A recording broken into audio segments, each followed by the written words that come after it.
Let's make our third building now. And as you can see, we're kind of evolving to a more type of commercial building. Um, and we're going to do the same technique as before. I'm going to,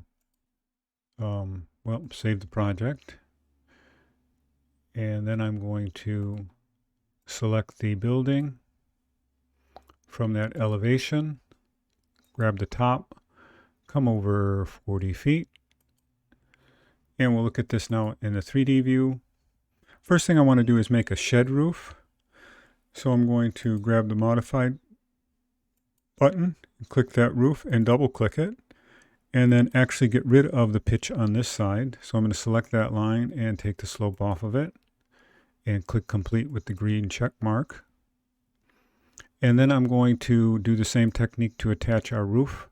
So I'm going to grab the wall and attach top to base and grab this. And now we have our building with a shed roof on it. Now I want to arrange our windows. I want to put two large windows on either side of a central entry door. So let's go back to this view. We'll zoom in here and I'll start to delete a few of these windows. We're only going to be left with two of them. I'll grab this door and I'll unlock it. And I'll move this over and we may get an indication when we're in the center. I'm not getting one, so I'm not going to worry about it. I'll just leave it there. I'm going to grab this one and I'm going to make sure that it's 6 feet off of that side. I'm going to grab this one and make sure it's also 6 feet.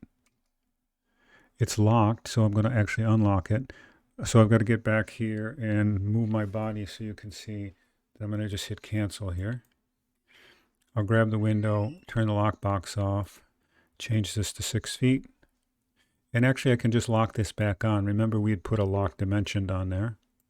And I'm going to have to use the annotate tool now to lock this one off on this side. So I'll go to annotate, grab the dimensioning tool, click, go to the center, and pull this up.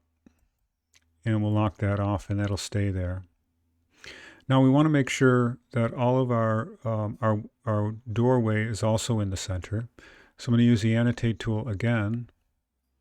And I'm going to go from the center of the window to the center of the door, click to the center of the other window, and pull that up and click and then hit equal, and that will center our door for us.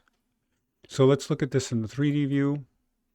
And now the goal here is to now enlarge these windows so they're more like storefront windows. So I'm going to select this window. I'm going to go to edit type.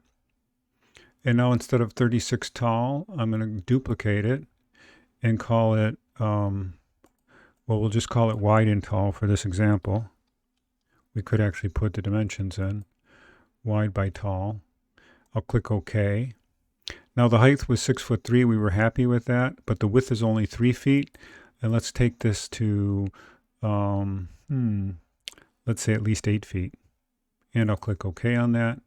Now we have a nice wide window on there. We want the other one to be the same, so I'm going to select it. And we're going to drag down until we can find the wide and tall one.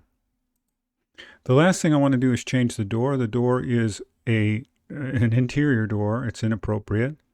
I want to put a commercial door here. We don't have one. If I just select the door and go to the drag down here, you notice we have a very limited selection of doors. What I want to do is go up to Insert, and I want to load a family. We can do this either by clicking in and going right to Doors, and we would find a double. We want to find a door, a single. Let's see here.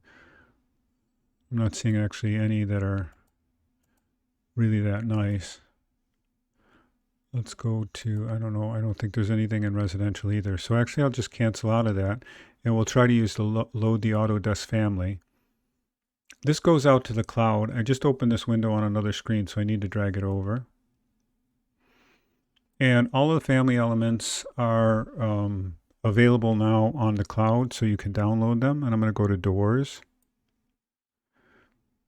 And I'm going to scroll down until I find a single commercial door.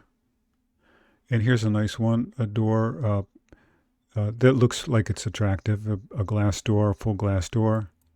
So I'm going to select that and I'm going to load it. And nothing's really going to happen, except that it's going to give me a choice. Nothing's going to happen even after I finish this choice. But I'm going to select the 36-inch wide. by 96 because that's the tallest one in that width. And I'll click OK. And now I'm going to grab that door again. And I'm going to drag down here, and you'll notice that that new glass door has been placed in, and there it shows up. Now, unfortunately, that's only, it's not a 9-foot tall door, but no problems. We know how to modify it. We're going to go to Edit Type. We're going to duplicate it, and we'll call it a 108-inch one.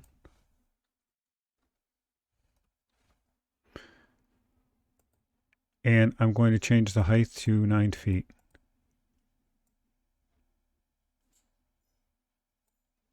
Excuse me, 9, and I lost my foot marker. And there we are with a 9-foot door. And we'll take a look at that at the south elevation. And obviously you can see how a 3-foot door looks quite narrow. It might be an opportunity for us to think of it going to a 38-inch or larger door for the entry door. Or obviously it could go to a double door. But this is just an introduction to kind of using these tools and modifying them. So next we'll look at our fourth and final building.